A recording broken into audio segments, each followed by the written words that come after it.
How to log in Telegram account. So if you want to log into your Telegram account, then first of all you need to download the application. So to download, you can open up your Play Store or your App Store. Go for the search bar and search for Telegram. And after searching, here you will have the application. So you will have an install button.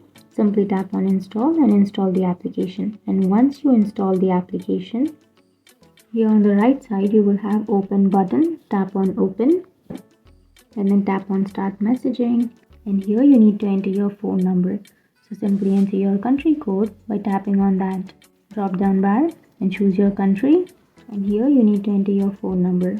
And after entering your number, tap on the arrow which is on the bottom right, and that's it. That's how you log into your Telegram account.